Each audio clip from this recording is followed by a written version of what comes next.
Bom, antes de mais nada, eu queria dizer a vocês que apesar da gente falar de filosofia, eu me comprometo que não vai ser nada chato. Porque quando a gente fala em filosofia no ensino médio, existe aquele tabu que é aquele saber que a gente lê 1 quilo e não entende 1 grama. O meu desafio é pelo menos nisso que a gente vai falar hoje, um pouco sobre filosofia política, mostrar a vocês que a gente pode mandar bem em qualquer vestibular. Principalmente, que é o nosso objetivo aqui, o Enem.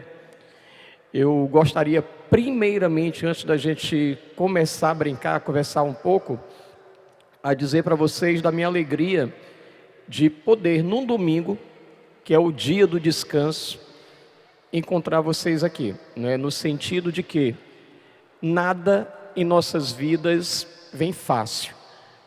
Se você hoje está aqui em mais esse encontro do Academia Enem, depois de uma semana de aulas corridas, aula toda hora, é porque você tem um foco e você certamente vai ser recompensado por esse suor que você derrama hoje. Então, parabéns a vocês, né? E da minha parte, o que eu puder fazer para contribuir, vou fazer. Queria aproveitar para parabenizar também a iniciativa da Prefeitura de Fortaleza, né?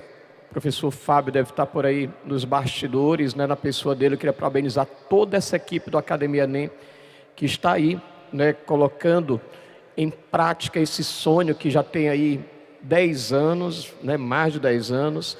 Parabenizar todo o pessoal do apoio que nesse momento está, né, passando, né, uma outra linguagem, tentando fazer aquilo que a gente diz tanto e que tão poucas vezes nós fazemos, que é a inclusão, né? Então, parabéns a todos vocês. Bom, vamos trabalhar, né? Meu nome é João Saraiva, me chamam de Joãozinho por questões bem óbvias, né?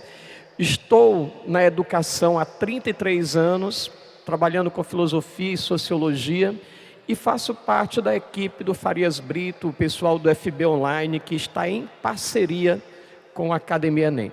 Então, aproveitem também o material do online, tá legal? Bom, para a gente poder resolver as questões, vamos ver aqui, não está passando aqui.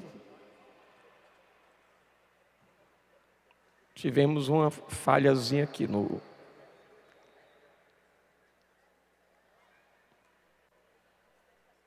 Deixa eu ir aqui ver se pode ser o problema também entre a pessoa e o teclado. Oh, deu certo? Agora sim. Bom, para a gente poder começar a brincar com as questões, eu fiz uma breve síntese do pensamento político que você precisa levar para os vestibulares. Tem muita gente que fala da política, e apesar da gente ter uma verdadeira aversão ao pensamento político, ele é indispensável em nossas vidas. Tudo passa pela política. A nossa relação é uma relação política, a nossa relação com os pais é uma relação política, a nossa relação com o Estado é uma relação política, porque toda relação de poder entre 2 ou mais pessoas passa pela política. E a política ela começa a ser discutida justamente aqui no mundo ocidental, na esfera da Grécia Antiga. Então eu peguei aqui 2 personagens, e aí só por curiosidade, esses personagens eles tiveram o rosto reconstruído pela IA, né, com base nas estátuas, nas referências, no lugar onde eles moravam, né, houve essa reconstrução das imagens para a gente ter uma ideia de quem são esses personagens históricos. E aí, o que é que eles falam que a gente precisa guardar? Vamos começar com Platão. Platão, ele é o primeiro personagem que vai escrever sobre política. Ele tem um livro chamado A República. É aquele livro que nós muitas vezes lemos, a Alegoria da Caverna, onde ele vai descrever como deveria ser a estrutura ideal de poder. Ele faz uma dicotomia entre o real e o ideal. E dentro dessa estrutura ideal de Estado, ele chega a descrever até o número de pessoas que deveria ter numa cidade para ela ser bem governada. Então, o primeiro nome que eu gostaria que você guardasse é o nome de Platão. O que é que ele vai realçar muito em seu projeto, em seus estudos? No livro A República, ele vai falar muito sobre justiça e ordem.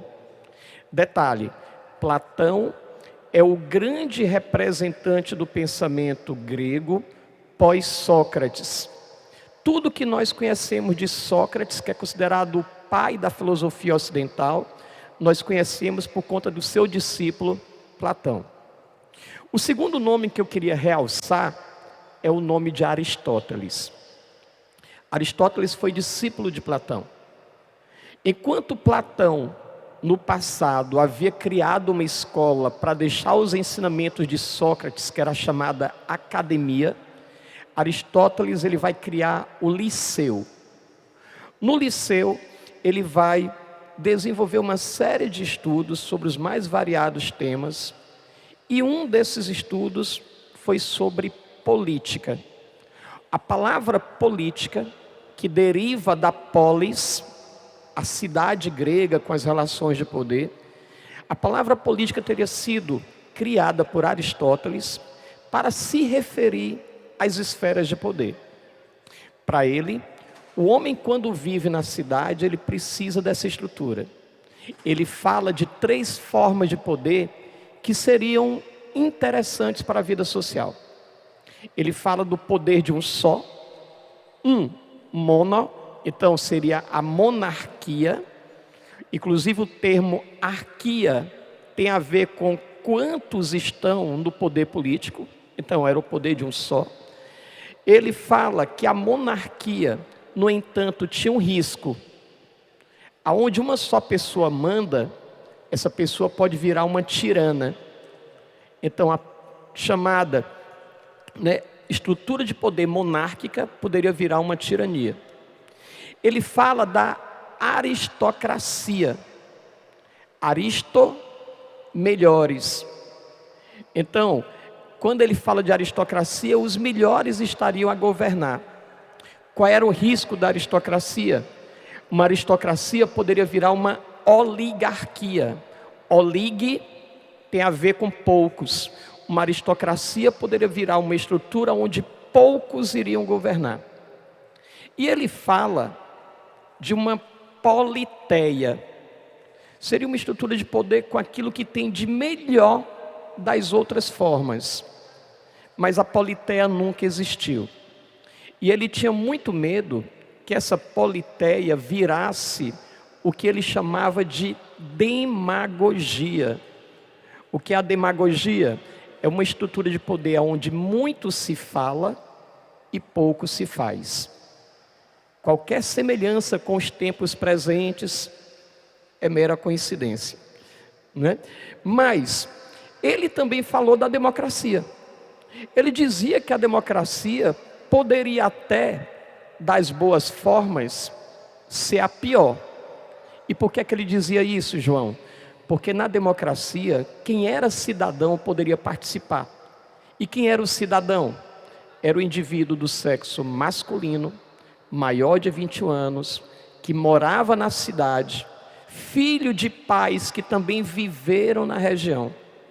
A democracia, ela teve a sua maior representação na estrutura da democracia direta, ou democracia grega, ou ainda democracia ateniense.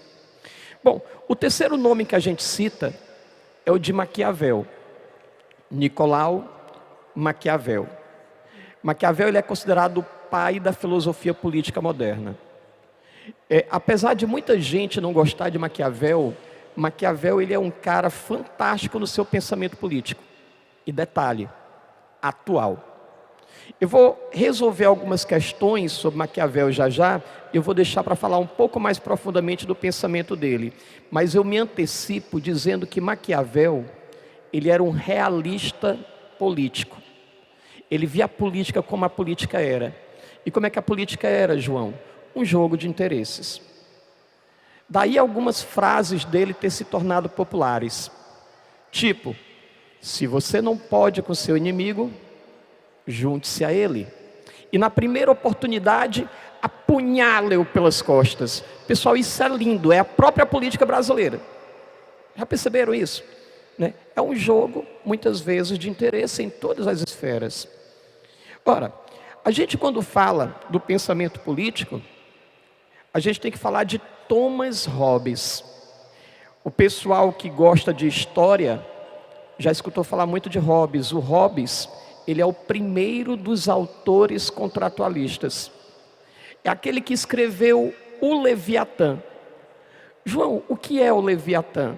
O Leviatã, né, é justamente aí, Fábio, né, o Leviatã é justamente aquele personagem, né, que habita a imaginação das pessoas desde a antiguidade.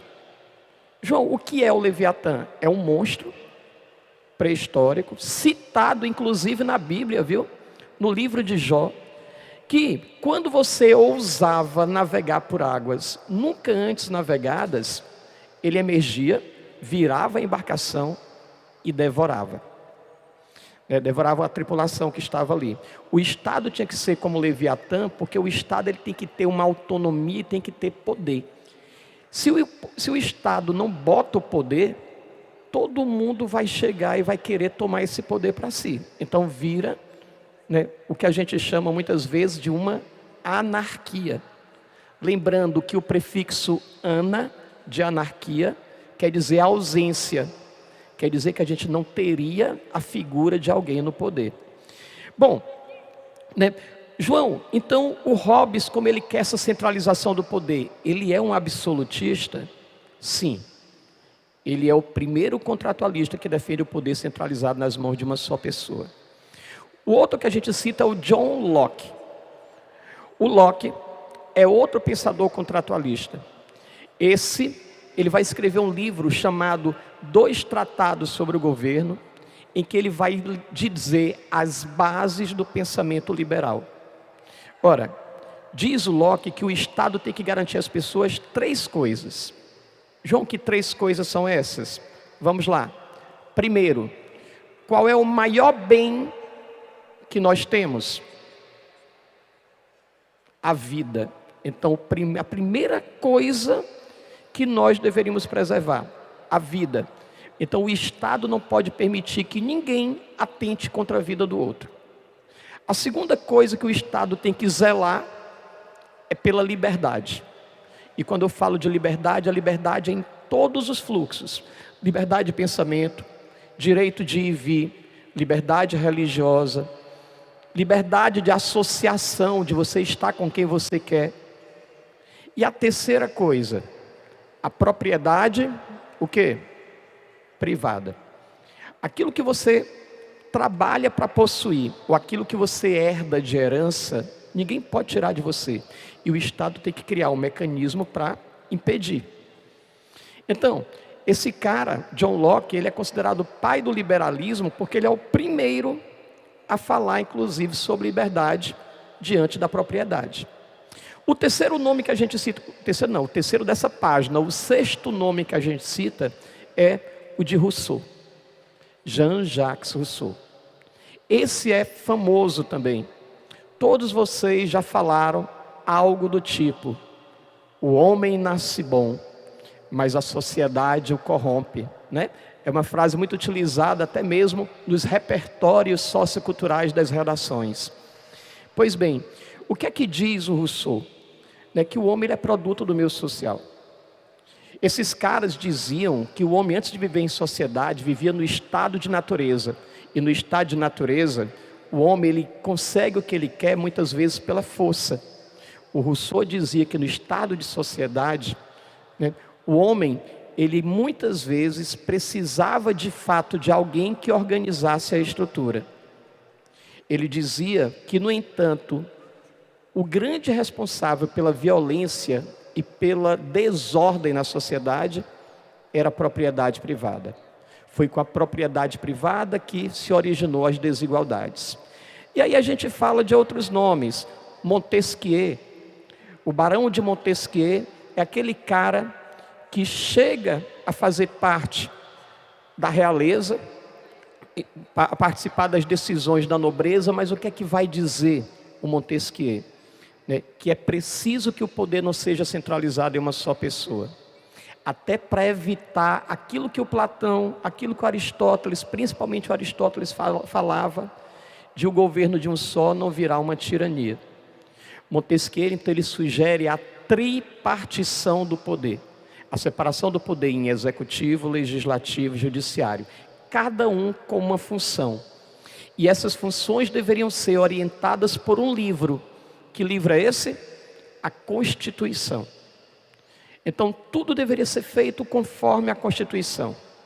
Ele entendia que essa tripartição era importante, porque só o poder é capaz de frear quem tem o poder. A coisa mais ou menos assim, né? A gente vive em um país em que você tem a estrutura do poder executivo, a nível local, prefeito, a nível estadual, governador, a nível federal, presidente. Aí você tem o legislativo, que seriam aquelas pessoas que deveriam fiscalizar e ao mesmo tempo auxiliar na elaboração das leis. A nível municipal, a Câmara Municipal. A nível estadual, a Assembleia. A nível federal, né, nós temos os deputados federais. João, e os senadores faz parte dessa esfera também, mas eles representam os estados. E aí, o poder, quando ele é tripartido, você precisa de alguém também para julgar as leis. Não é bom que quem elabora as leis também vai julgar se ela está sendo aplicada. E aí você tem as esferas judiciais, né? Então você tem quem organiza, quem fiscaliza a questão da economia, quem perceba se aquilo que o povo precisa não está sendo desviado. Você precisa de alguém na esfera federal para ver se a aplicação da Constituição, das leis estão sendo feitas. Então nós temos aí, né, justamente o Poder Judiciário. O oitavo nome é o Kant. Eu estou fazendo essa viagem para ficar mais fácil a gente resolver as questões já já. O Kant, ele diz o quê? O Kant é aquele cara que vai surgir ali no século XVIII, tentando conciliar o pensamento filosófico em diversas áreas. Vocês já escutaram falar de racionalistas e empiristas, as pessoas que achavam que conseguiam chegar ao conhecimento pelo uso da razão, e os empiristas, né, que diziam que a gente chegava a entender a realidade pelas nossas experiências sensoriais. E o Kant faz o quê? Concilia. O Kant, ele vai propor uma junção de poderes entre países para que se pudesse buscar construir uma paz perpétua. Interessante que isso que a gente sabe que está tão difícil nos tempos atuais, o Kant contribuiu, porque hoje nós temos a ONU. E o que é a ONU? Uma tentativa de juntar os líderes de países para poder diminuir as tensões, né? Por fim, a gente coloca aí o Alex de Tocqueville. O Alex de Tocqueville, ele vai escrever um livro intitulado A Democracia na América, aonde ele vai enaltecer os Estados Unidos por ter se tornado a primeira nação que procurou criar mecanismos concretos para se ouvir o povo, né?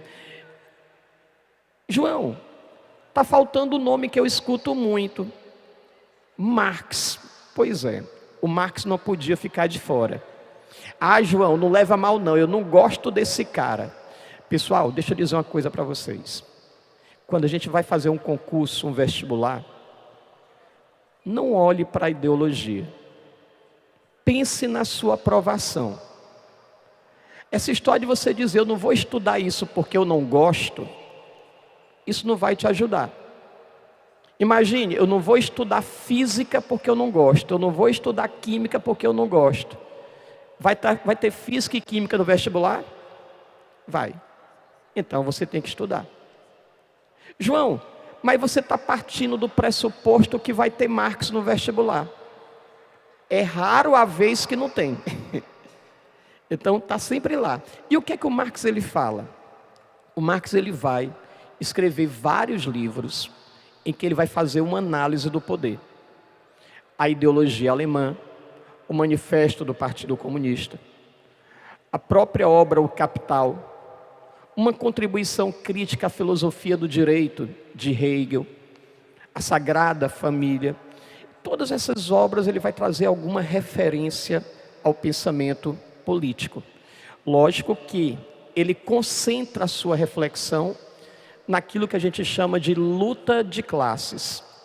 Ele concentra as suas críticas à estrutura social que, segundo ele, beneficia a burguesia, os detentores dos meios produtivos.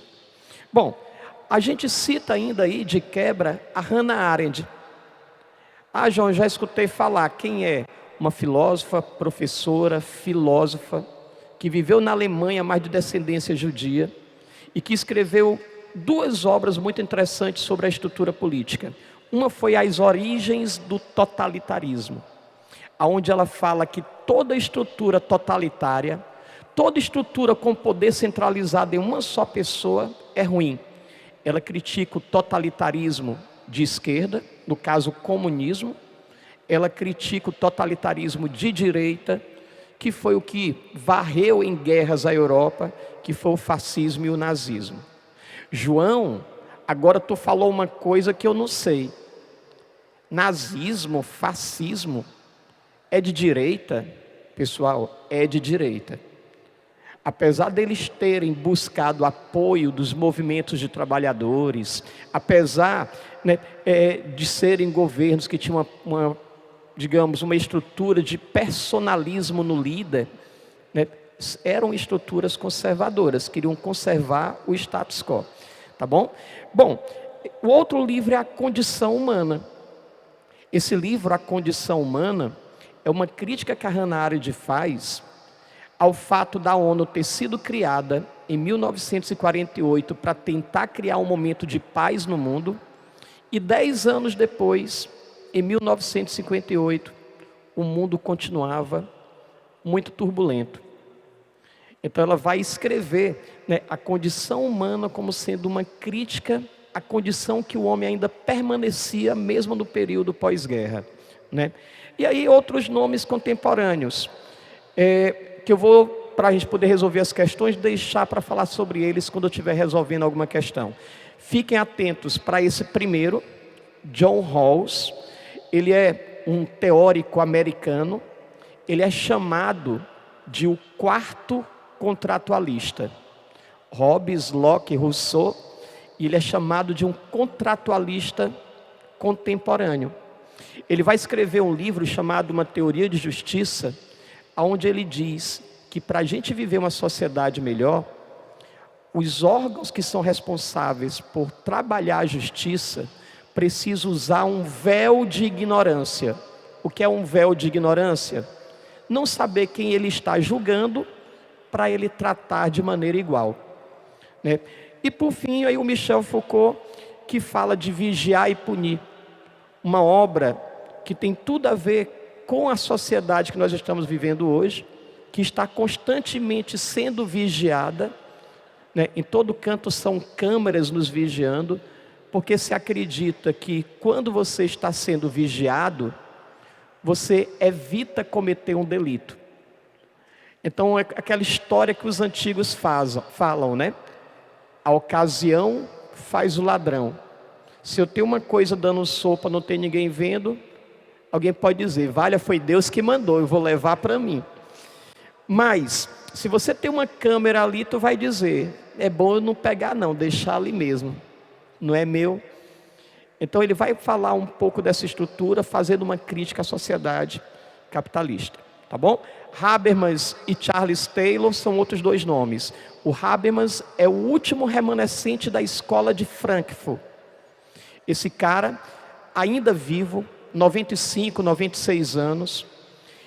Eu digo que ele é um Highlander, né? Um cara que vence a barreira do tempo. Já teve paradas cardíacas, já teve vários e vários problemas, derrames, né? Mas o cara está durão e toda semana ainda escreve um artigo para algum jornal europeu. E ele fala muito da importância na democracia do diálogo, da gente ouvir e saber ceder quando a maioria escolhe uma coisa. Nós estamos desaprendendo isso. A gente tem visto até no próprio Brasil, que quando não é uma pessoa que a gente queria no poder, a gente inventa um meio de querer derrubar. E aí não importa esquerda ou direita, né? A gente muitas vezes percebe que ao invés da gente torcer para que a coisa dê certo, a gente se comporta como um cavaleiro do Apocalipse. Quanto pior, melhor, né? E aí todo mundo sai perdendo, né? E, por último, o Charles Taylor. João, esse eu nunca escutei falar. Pois é, esse é uma aposta. Vocês vão escutar falar muito desse cara até o final do ano. O Charles Taylor, ele tem uma obra chamada As Fontes do Self. Ora, todo mundo sabe o que é self. Alguns de vocês já tiraram algumas hoje. Nós vivemos numa sociedade muito individualista, que a gente só tem olhos para a gente, que a gente quer toda a atenção para a gente. E essa coisa da identidade, essa coisa da cultura, essa coisa da gente tentar ver o outro, ela está se perdendo. A gente faz o que todo mundo faz, a gente quer que todo mundo seja igual a gente não respeita a diferença. Isso vale para gênero, isso vale para etnia, isso vale para religião, isso vale para tudo.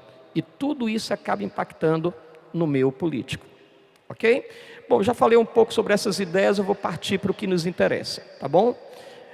Bom, o material que vocês receberam, que por sinal está muito bonitinho, parabéns a todo o pessoal da Academia Enem, a gente detalha um pouco o pensamento desses caras na parte teórica, tá bom? Que se você quiser ler um pouquinho mais, né, embora você já tenha estudado muito isso no ensino médio, mas a gente fez uma síntesezinha legal e importante para vocês.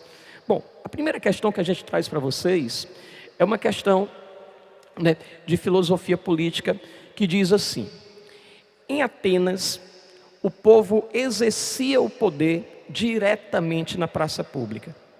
Todos os homens adultos, deixa eu botar aqui o óculos que vai ficar melhor, deixa eu pegar o papelzinho. Todos os homens adultos podiam tomar parte nas decisões. Hoje, elegemos quem decidirá por nós. A democracia antiga, ela é vista geralmente como superior à moderna. Mas a democracia moderna não é uma degradação da antiga. Ela traz uma novidade importante: os direitos humanos. A questão crucial dos direitos humanos é limitar o poder do governante. Eles protegem os governados dos caprichos e desmandos de quem está em cima do poder. Você tem aí um texto tirado da obra A Democracia, do Renato Giannini, que inclusive já foi secretário de governo. Bom, o que é que a gente quer com essa fala? Primeiramente, lembrar que quando a gente fala de democracia, a gente teve na história 3 formas básicas de democracia. A nossa democracia hoje, ela tem um nome. Alguém lembra o nome? Democracia o quê? Representativa. Quer dizer que a gente vota em alguém que vai nos representar. A democracia grega, a gente já falou aqui, ela também tem um nome. É a democracia direta. Os cidadãos participavam, só tinha um detalhe: quem era o cidadão? Era o indivíduo homem, maior de 21 anos, rico, filho lá da região em que ele nasceu, né? Os pais tinham que ter nascido lá também, então era um grupo muito restrito. E nós temos uma terceira democracia que foi pensada por Jean-Jacques Rousseau. Era a democracia participativa. Rousseau dizia que quanto mais gente participasse para poder votar, escolher, decidir, mais aquela pessoa ela tinha o aval para fazer o que ela precisava fazer. Então, ele sugere a criação de plebiscitos, referendos e do voto. Certo? Do voto. Então, aqui, o autor ele fala: a superioridade da democracia antiga com relação à moderna, segundo o texto, pode ser atribuída ao quê? Vamos lá. Ao poder dado aos homens mais velhos, dotados de virtude e sabedoria, para decidirem sobre os destinos da cidade. Não, ele não diz, né, que a democracia antiga ela é boa por esse aspecto. Ele fala, inclusive, que os homens mais velhos poderiam até ser beneficiados. né? Mas não era aquela sociedade em que só os homens mais velhos decidiam, como foram em algumas partes do mundo, o conselho de anciãos. Não, o texto não fala sobre isso. E pessoal, fiquem muito atentos no Enem. Aquilo que o texto não diz, você não pode supor que ele esteja dizendo. Se ele não diz, já elimina.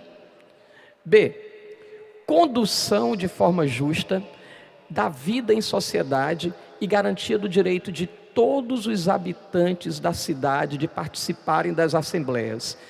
A gente sabe que no passado não era todo habitante que podia participar das assembleias, era apenas cidadãos, a gente já disse que eram cidadãos, então também falso. C, poder dado aos homens que se destacaram como os mais corajosos nas guerras e aos mais capazes nas ciências e nas artes, para estes tomarem as decisões nas assembleias realizadas em praças públicas. Bom, a única coisa aí que procede é que existiam as ágoras, as praças públicas, que as pessoas discutiam os problemas da cidade, mas não existia essa coisa de dar o poder apenas aos mais corajosos. Na verdade, muitos desses homens corajosos nem participavam das assembleias, porque eles não eram considerados pessoas em condições de fazer escolhas. Porque a democracia grega, ela colocava que para você participar das decisões, você tinha que ter uma capacidade natural. Então, não. D, fato de o povo eleger seus representantes políticos para tomar decisões sobre os destinos da cidade, né, e definir os seus direitos em praça pública, de modo a evitar atitudes arbitrárias e injustas dos governantes. Pessoal, os cidadãos daquele tempo até poderiam participar diretamente. Eles não precisavam escolher os seus representantes como a gente precisa hoje. Então, isso aqui é uma referência à democracia representativa e não à democracia direta deles. Falso. Sobrou a E. O que é que diz a letra E? Participação direta dos cidadãos nas decisões de interesse de todos, né, do todo, no âmbito do espaço público, da ágora. Sim, né? Na Grécia Antiga, no mundo grego, podia participar em Atenas aquelas pessoas que tinham o direito de ser chamadas de cidadão, que era o grupo que a gente falou, e eles defendiam o que era de interesse de todos. João, a sociedade grega, ela era muito legal, né? O pessoal era bem maduro. Não. Na verdade, a gente olha e a gente diz assim, poxa, eles falam tanto em cidadania, mas é como eu disse, era um grupo muito restrito. Eles acreditavam que determinadas pessoas eram melhores do que outras. Eu vou dizer um segredinho para vocês. Eu não queria ser mulher naquele tempo, não. Pois é, né? Sabe por quê? Porque a mulher, o Platão, por exemplo, o Platão dizia que a mulher era um homem inacabado. Que quando ela foi feita, faltaram algumas virtudes, não só características físicas, mas virtudes. Então ela era considerada inferior ao homem. Então daí você tira que os caras eram meio nojentinhos, viu? Então, não nos iludamos com isso.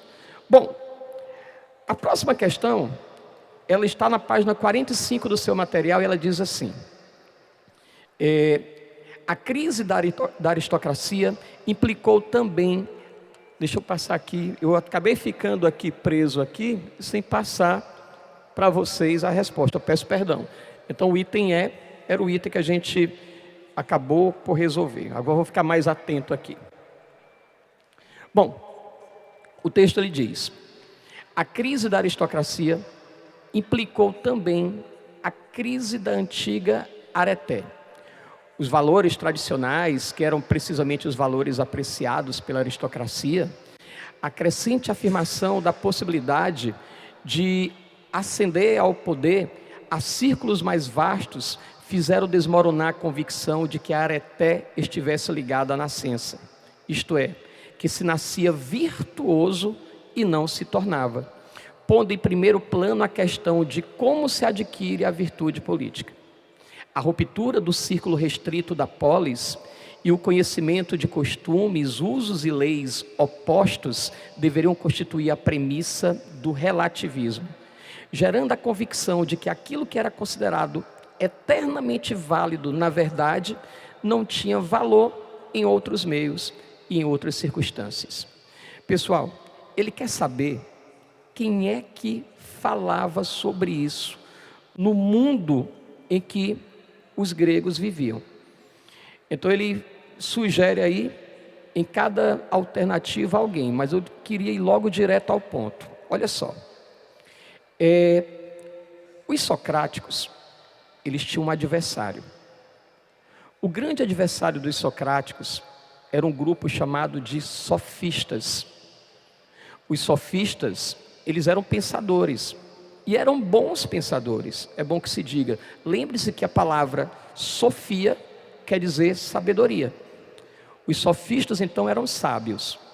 Só que os sofistas, eles estavam mais preocupados em se promoverem do que mesmo em fazer muitas coisas mais certas.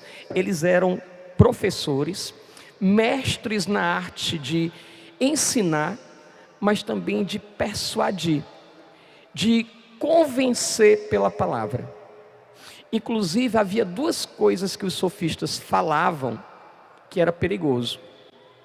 A primeira coisa, os sofistas, eles eram céticos. Um cético, ele duvida da possibilidade da gente alcançar uma verdade definitiva. O maior dos céticos sofistas foi um cara chamado Górgias.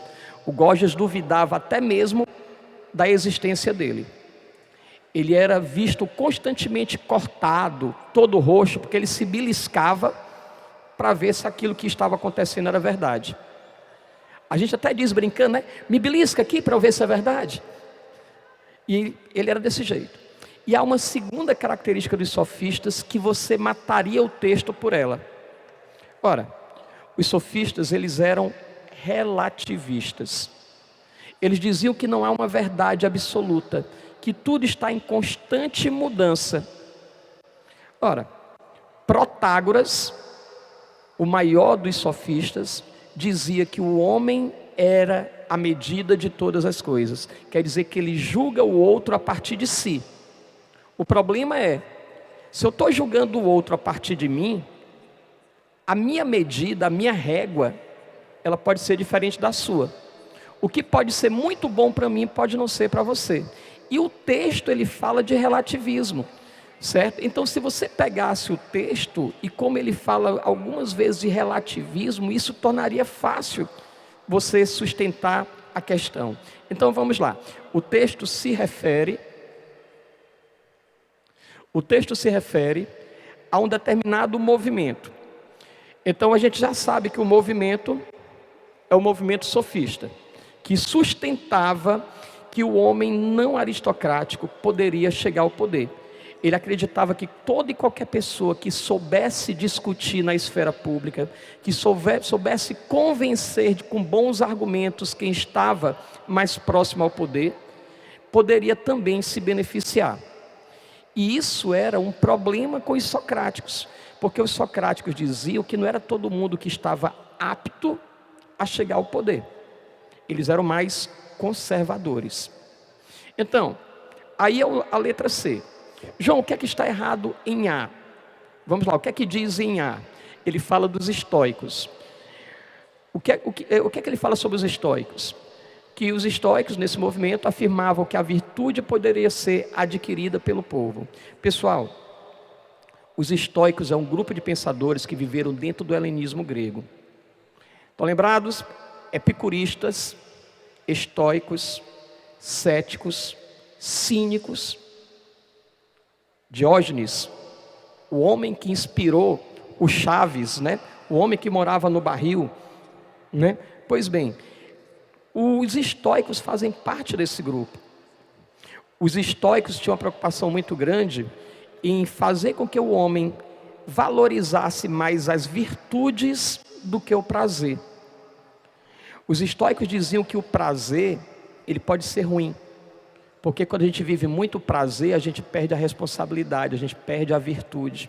Pelo prazer o homem mente, pelo prazer o homem trai, tudo isso. E aí o que é que acontece? Dentro dessa perspectiva, os estoicos, né, eles afirmavam que a virtude era o grande dom. Só que o texto ele não está falando, né, com relação às virtudes estoicas, até porque o texto ele faz referência ao momento da história antiga em que a aristocracia ela comandava o poder na Grécia. Os sofistas, né, eles são contemporâneos desse período, né, junto com os pensadores socráticos, mas os estoicos vão viver um pouco depois. Não, né, pela questão de tempo não daria para ser eles, e também pela questão do que eles falam. Aí o B, ele fala de sofistas. Ótimo, poderia ser, pois acreditava que a natureza ditava as regras para uma vida virtuosa. Esse pensamento não é dos sofistas, esse pensamento é dos epicuristas. E também isso não diz respeito à discussão em questão no texto. Se o texto não fala sobre isso, eu não posso marcar. A C a gente já sabe que é correta. A D, socráticos, que defendiam o relativismo da areté, tal como era a capacidade da democracia grega. Quem é que eram os relativistas? Os sofistas, e não os socráticos. Se aqui tivesse socráticos, estaria correto, mas não, né? Pré-socráticos, pois discordavam dos valores estabelecidos pela aristocracia e se empenhavam pela aquisição da virtude política. Pessoal, os pensadores pré-socráticos, ou como eles são também chamados filósofos da natureza, viveram antes de Sócrates, antes de Platão, antes dos sofistas. Estão lembrados de Tales, Heráclito, Parmênides, Pitágoras, Anaxágoras, Anaximandro, Anaxímenes. Esses caras viveram antes. E qual era a grande preocupação deles? Em descobrir como tudo surgiu no universo. Era uma preocupação com a natureza, descobrir a origem. Então, a gente até diz na filosofia que era uma preocupação deles com a cosmologia, né? O que era cosmologia? Uma tentativa de entender racionalmente como o universo criou-se. Antes da cosmologia havia cosmogonia, que eram os mitos, né? Os povos antigos, para tudo aquilo que eles não sabiam explicar, eles criavam uma história com uma divindade. Era uma explicação mágica, né? Então, não tem a ver com os pré-socráticos. Pessoal, vocês estão me entendendo? Está tudo bem? Eu estou procurando tirar o máximo de informações dessas questões que valem para outros temas também, certo? Para que vocês possam anotar, possam ficar bem à vontade. Bom, a próxima questão da gente é sobre Maquiavel. E aí, Maquiavel, ele é legal. A chance de Maquiavel cair no vestibular é sempre muito grande, né? Ele diz, Nicolau Maquiavel, né? Aqui eu botei, antes da gente começar, alguns tópicos sobre Maquiavel. Vou até começar por isso aqui, que eu acho que é interessante. O que você precisa saber de Maquiavel? Primeiro, tirem da cabeça aquele senso comum. Maquiavel, ele é maquiavélico. Maquiavel, ele é ruim. Pessoal, Maquiavel não é ruim. Até porque ele nunca teve poder. Quem era Maquiavel? Ele era um conselheiro político, ele era um tipo de diplomata. Diplomata tem poder? Não. Ele é um cara que vai intermediar o desejo de um líder para com o povo ou para com outro povo. Então Maquiavel ele não era ruim. Mas Maquiavel, ele era realista. Ele entendia que o homem, ele era naturalmente egoísta. O homem ele era naturalmente ingrato, por mais que você faça, ele às vezes não reconhece. Pessoal, com todo respeito, a gente faz isso em família. A gente faz isso com a nossa alma gêmea, né? O namorado às vezes, né, é ingrato que só. Bom, né? Então, muitas vezes, né, a gente age dessa forma mesmo. O que mais? Dizia Maquiavel que o medo era importante na perspectiva de poder. Tem muita coisa que a gente não faz pelo medo. E ele explora isso no livro, né, que é a sua obra-prima, o livro Príncipe. uma vez ele é perguntado: Maquiavel, o que é melhor para um governante?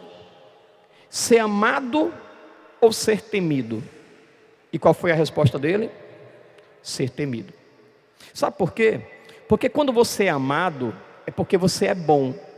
E como eu disse aqui, quando a gente é muito bom, as pessoas pisam na gente. Pessoal, quem está namorando, não seja muito bom, viu? Faça as maldadezinhas aqui e acolá. Porque quando você é muito bom, as pessoas não valorizam. Você já percebeu que as pessoas que a gente mais magoa são as pessoas que mais nos amam? Né? Então ele dizia que era bom ser temido, porque quando a pessoa é temida, as pessoas pensam 2 ou 3 vezes antes de querer trair. Se eu sei que ele é um líder e ele é cruel, eu não vou fazer nada de ruim com ele, porque eu sei que ele vai ser implacável. Para que vocês não esqueçam, vamos trazer para a nossa sala de aula. Alguns de vocês, ao longo da vida acadêmica, tiveram professores que eram hiper gente boa, educados, né? Aquele cara com astral legal, aquele cara que o que você falava com ele, ele entendia. E o que é que alguns diziam? O professor é muito besta, a gente faz dedo de gato e sapato. E aí tinham aqueles outros professores mais cruéis, aquele que você não quer nem pedir favor, porque dele você não quer nada. Aquele cara que você diz: eu tenho que estudar, porque se eu não estudar eu não vou me dar bem, né? Então, aquilo que a gente tem medo na sala de aula, aquilo que a gente tem medo em casa, a gente quando quer uma coisa em casa, a gente procura dos pais às vezes, aquele que é mais fácil, aquele que é mais duro a gente evita, né? A gente geralmente diz: mamãe, ou então papai, vai lá conversar com outro, né? Então, Maquiavel ele é muito realista.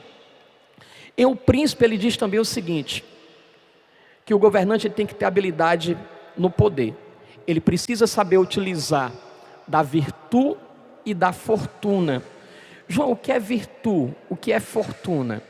Virtude, lembra virtude, é a capacidade que nós devemos ter de fazer o que precisa ser feito. Há coisas que eu não posso deixar para amanhã, eu tenho que fazer já. João, e o que é a fortuna? Fortuna aí vem de afortunado. O que é uma pessoa afortunada? É uma pessoa de sorte. Então ele diz que um governante ele tem que também ter sorte. Imagine, um governante que está à frente de um país que está enfrentando uma guerra. Um governante que está à frente de um estado que está enfrentando uma enchente, uma tsunami, né, uma seca, uma doença, uma pandemia. Tudo isso acaba com o governo de qualquer um. Então, não é ter sorte. O que mais? Diz o nosso amigo Maquiavel que um governante ele tem que agir como um leão e às vezes como uma raposa.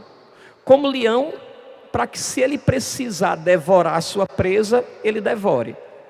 A coisa mais ou menos assim: se eu precisar acabar com a raça dele, para o bem de vocês, eu tenho que estar disposto.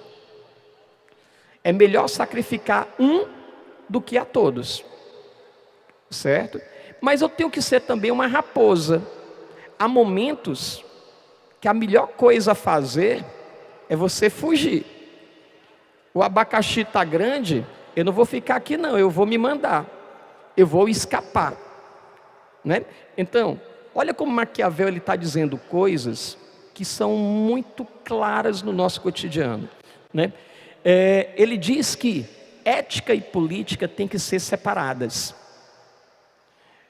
Aquilo que você aprende dentro, por exemplo, da religião, de dizer a verdade, de só fazer o bem, isso às vezes na política não vale, né? A política ela tem que ser eficiente. Por isso às vezes você tem que ser mau. O que mais? E ele, né, vai ser um nome, guardem isso. Ele, apesar de ter a vida toda trabalhado para reis, apesar dele a vida toda ter trabalhado dentro de uma estrutura absolutista, ele se decepcionou muito com o absolutismo. Ele é um defensor da república. Ele é um republicano. Tudo bem? Bom, a questão 3, ela diz assim: Nicolau Maquiavel é autor de O Príncipe e considerado o precursor do pensamento político moderno. Sobre esse autor, leia a citação abaixo e responda. Nasce daqui uma questão: se mais vale ser amado que temido, ou temido que amado? Responde-se que ambas as coisas seriam de desejar. Mas por que é difícil juntá-las? É muito mais seguro ser temido que amado, quando haja de faltar uma das duas coisas. Porque dos homens se pode dizer, de uma maneira geral, que eles são ingratos, volúveis, simuladores, covardes e ávidos de lucro. E enquanto lhe fazes bem, são inteiramente teus. Oferecem-te o sangue, os bens, a vida e os filhos. Quando, como acima disse, o perigo está longe, né? Mas quando esse perigo chega, eles se revoltam. E mesmo aqueles que o fizeram bem, passam a ser para ele um inimigo, né? Bom, tendo dito isso, a gente pergunta, a partir das análises históricas do comportamento humano em suas relações sociais e políticas, Maquiavel define o homem como um ser. Vamos lá.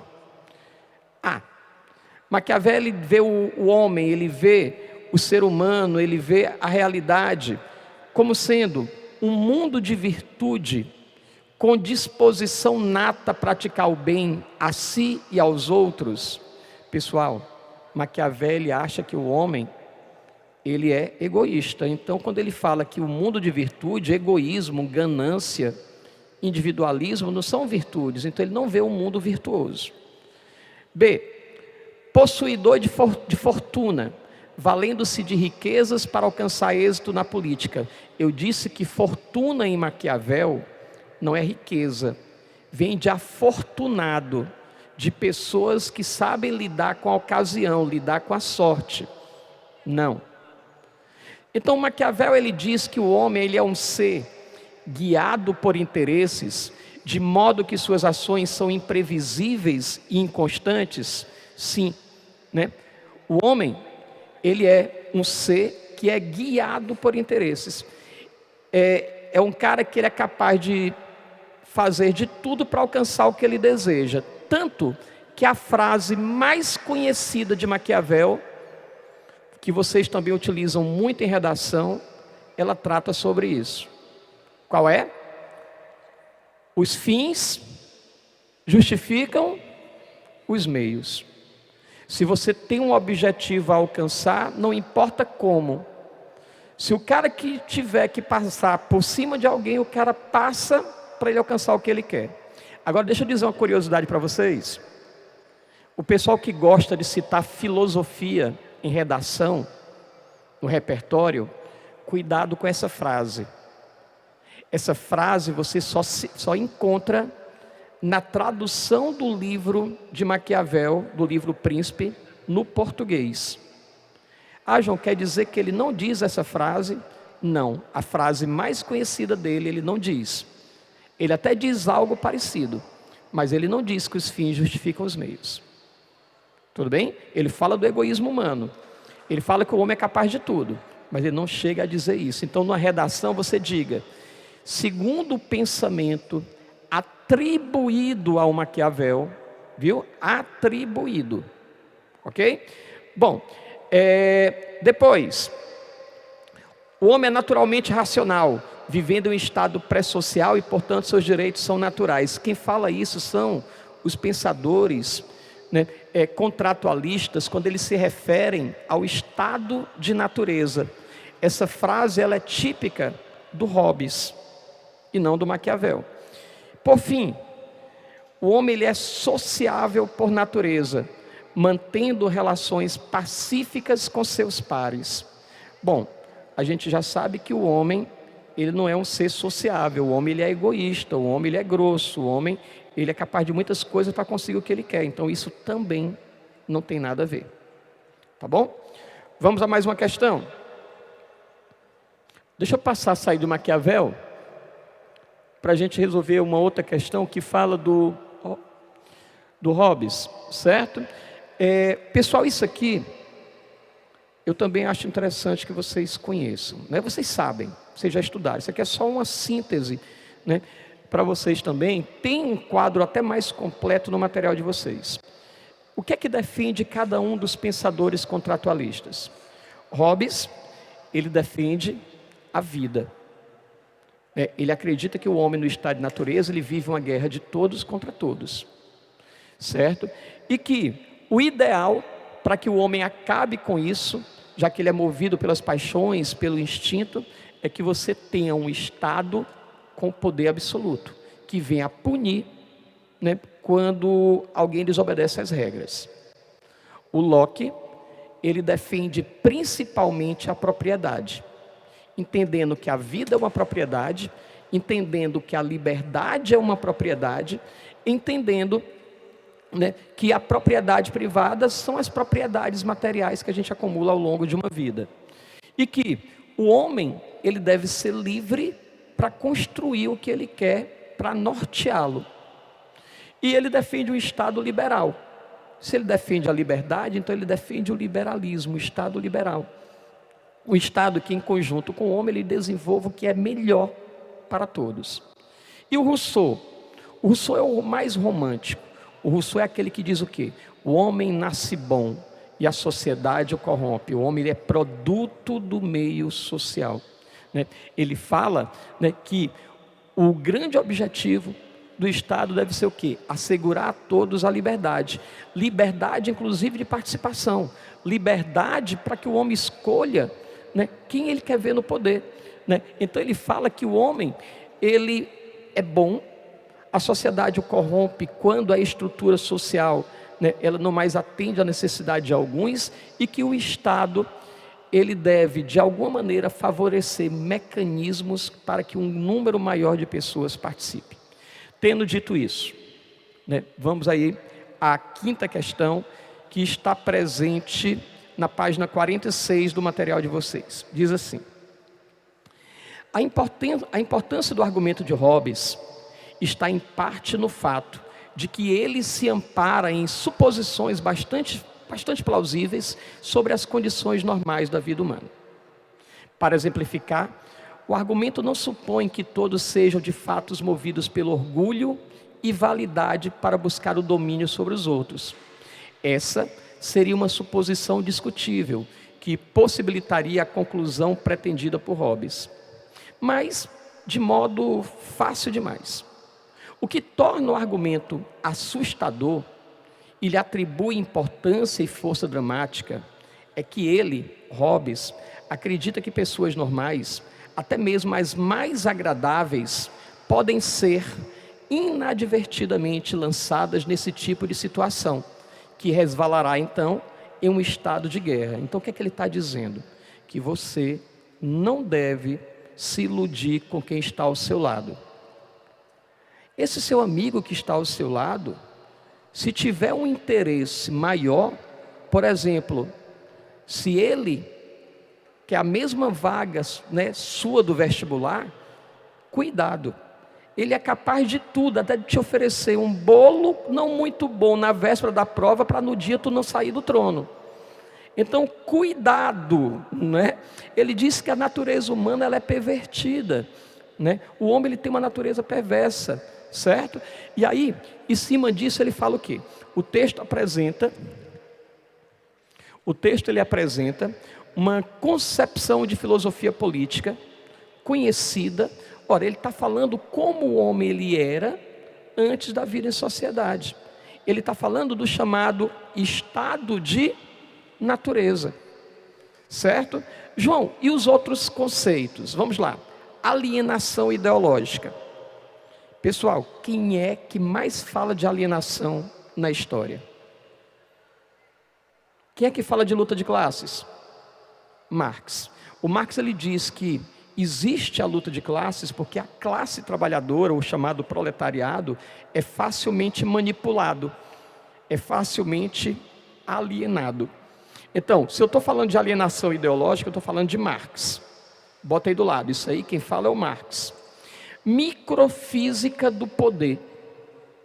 João, microfísica do poder. Eu já não gostei do nome, tem física no meio, né? Ora, o que é isso?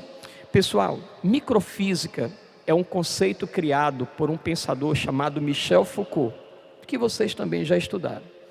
O Michel Foucault, ele tanto é citado em provas de filosofia, como ele é citado também em provas de sociologia, filosofia e sociologia. E esse cara, ele tem muitas obras importantes, e uma delas é a microfísica do poder, onde ele fala que dentro da estrutura de poder, você tem pequenas esferas que tentam nos controlar. Família, Estado, o ambiente do trabalho. Então, nós temos essa estrutura e a gente é moldado por ela, né? Então, quem é que fala sobre microfísica? Foucault. Estado de natureza é a resposta que a gente busca. Contrato social, né, é falado por Rousseau, certo? Aqui, o Hobbes é um contratualista, mas ele não fala em acordo.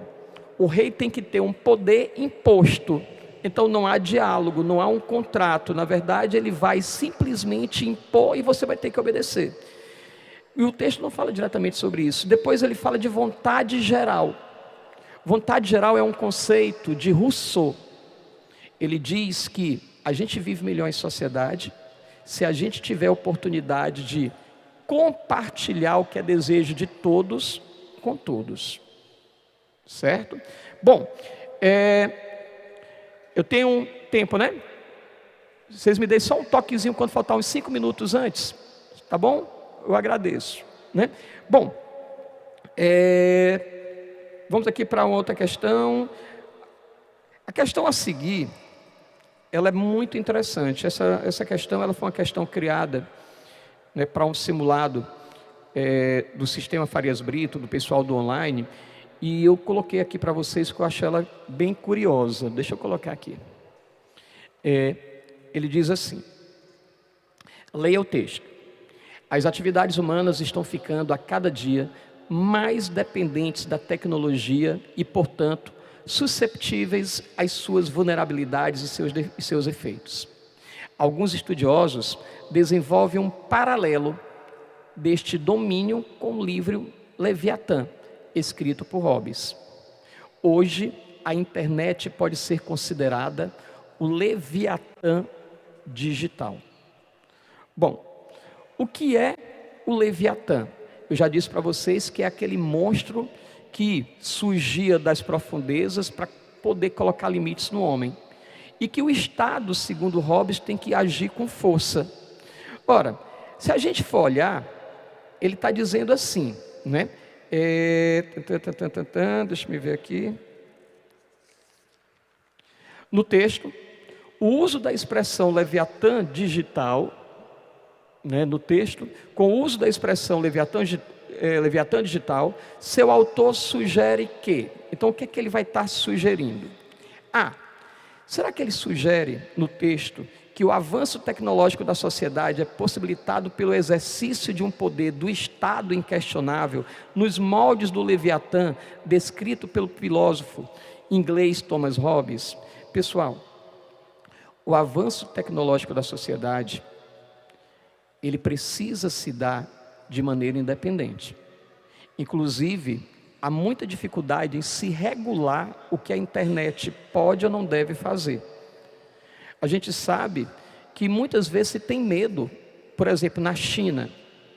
A China, ela tem um modelo político que você só pode acessar a internet em determinados horários e as páginas que eles liberam. Então você não tem oportunidade de ter acesso à informação como um todo. Se a gente chega e tem esse controle, né, da internet sobre os nossos passos, a gente vai perder a nossa liberdade. A expressão Leviatã digital, ela estaria mais associada, né, eu vou aqui adiantar um pouquinho e volto já para os itens aí, ao item E. ao controle social exercido pelas tecnologias contemporâneas, que é similar ao poder absoluto do Estado, proposto pelo Hobbes em sua obra Leviatã. O que é que eu estou dizendo aqui? O que é que nós estamos dizendo aqui? Que hoje a internet ela tem um poder sobre nós. A gente compra muitas vezes o que a internet manda. Hoje você está passando o teu Instagram e está passando propaganda. Se tu cair na besteira de dar um clique, você vai ser bombardeado. Você vai achar que todo mundo tem aquilo menos você. Hoje nós somos, escravos dos Instagrams da vida. Pessoal, eu não sei se você já passou por isso. Às vezes você está em casa, morrendo de vontade de dar uma volta, mas tu está sem dinheiro. Aí tu diz, rapaz, vou ficar por aqui mesmo. Aí tu começa a olhar o teu celular, vai para o Instagram. Aí parece que está todo mundo no paraíso, menos você. Está todo mundo se divertindo, tirando foto, isso e aquilo outro, comprando alguma coisa com alguém famoso, num restaurante legal, tira até foto da comida. E você diz, eu estou aqui morgando.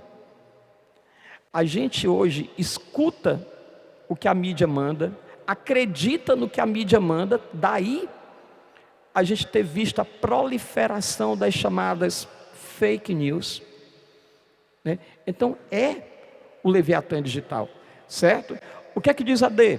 As informações disponíveis pela tecnologia contemporânea tornam os seres humanos incapazes de pensar, tornando-os mais dóceis ao poder absoluto do Estado, conforme relatado por Hobbes. Bom, a gente não está se tornando tão passivo assim não. Inclusive hoje as redes sociais têm uma coisa interessante. Aquilo que todo mundo diz que é verdade, que a própria mídia oficial diz que é verdade, você tem na internet a oportunidade de derrubar aquilo, né? Os anteriores, né, que eu não tinha comentado. B, a dimensão tecnológica das sociedades contemporâneas inibe as manifestações destrutivas e agressivas da natureza humana, conforme descritas por Thomas Hobbes. Pessoal, a tecnologia, ela não desarticula essas manifestações destrutivas, pelo contrário. A gente tem colocado às vezes a nossa raiva, o nosso ódio também nas redes sociais. O discurso de ódio, infelizmente, é muito forte. E a letra E, a internet é o meio no qual os cidadãos das sociedades atuais depositam suas esperanças de progresso, assim como, de acordo com Thomas Hobbes, os cidadãos confiavam no Estado, né?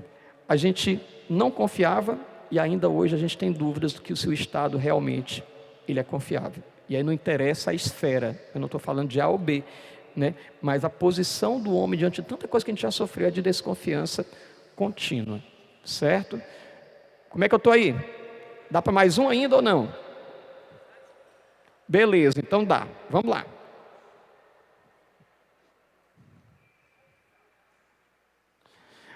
Sabe o que é interessante? O melhor ficou para o final. A concorrência foi embora, né? Inclusive, eu não sei nem se eu posso, mas eu vou fazer isso. No final, quero lançar uma pergunta e quem responder, eu quero fazer a doação de um livro que eu lancei agora de filosofia, de repertório sociocultural, de pensamento filosófico a partir de crônicas, né?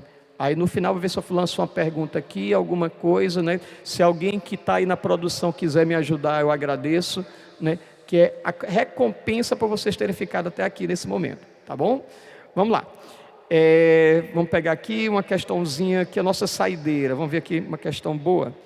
A questão 9 é uma questão interessante. Deixa eu botar aqui para vocês. Opa! A questão 9 diz assim: a China é a segunda maior economia do mundo. Quer garantir a hegemonia no seu quintal, como fizeram os Estados Unidos no Caribe depois da Guerra Civil. As Filipinas temem por um atol de rochas desabitado, que disputam com a China. O Japão está de plantão por umas ilhotas de pedra e vento que a China diz que lhe pertencem. Mesmo o Vietnã desconfia mais da China do que dos Estados Unidos. As autoridades de Hanoi gostam de lembrar que o gigante americano invadiu o México uma vez. O gigante chinês invadiu o Vietnã 17. Né? Então, um texto que fala um pouco da geopolítica contemporânea. E aí vem a persistência histórica dos conflitos geopolíticos descritos na reportagem podem ser filosoficamente compreendidos por uma teoria. Quando a gente olha para esses conflitos que ocorrem hoje no mundo, qual dessas teorias mais se aproxima do texto que a gente acabou de ler? Então vamos lá. Será que se aproxima da teoria iluminista, que preconiza, que defende a possibilidade de um estado de emancipação racional da humanidade? Pessoal, o iluminismo prega que os homens iam chegar a um nível de discutir os seus problemas ao nível das ideias. Só que o texto está falando de guerras, de conflitos. Então não poderia ser pelo iluminismo. O homem, ele tem que entender que o iluminismo, a ideia da iluminação, é a ideia da racionalidade. Tudo que fizer referência à luz na filosofia é uma referência à razão. Alegoria da caverna, Platão, o homem sai da caverna para encontrar a luz. Kant, que fala do esclarecimento, de você sair de uma condição de minoridade que você é manipulado para se tornar esclarecido. Esclarecer, tornar claro, luz. E agora iluminismo. O iluminismo diz que no período anterior, nós vivíamos a idade das trevas, influência da igreja, né? O homem não tinha razão. Bom, então não podia ser a letra A. B, será que tem alguma relação com Maquiavel, que postula o encontro da virtude com a fortuna, né? Aquilo que precisa ser feito e a sorte como princípios básicos da geopolítica? O texto não fala de nenhuma situação de sorte, né? Fala de incoerência, fala de guerra, fala de conflito. Não. Será que ele fala da política de Rousseau, que dizia que a submissão à vontade geral é uma condição para a experiência de liberdade? Só que no texto não se fala de respeito à vontade do povo. Governos autoritários invadem terras sem respeitar o que o povo quer. Não. D, será que diz respeito a uma perspectiva teológica defendida pelo Santo Agostinho, um pensador ali do final do helenismo do século IV, que considera que o processo de iluminação divina, aquilo que Deus nos mostra, afasta o homem do pecado? O texto não está falando nada de perspectiva religiosa. Então sobrou a letra E, política de Hobbes, que conceitua a competição e a desconfiança como sendo as condições básicas da natureza humana. Tudo bem? Beleza? Então, letra E. Meninos, eu queria agradecer a todos a paciência até aqui agora. Desejo a vocês, né, um bom restinho de fim de semana, né? Em breve, os nossos concursos vestibulares vão aparecer e eu tenho certeza que vocês brilharão. Fiquem bem. Saúde e paz. Tchau.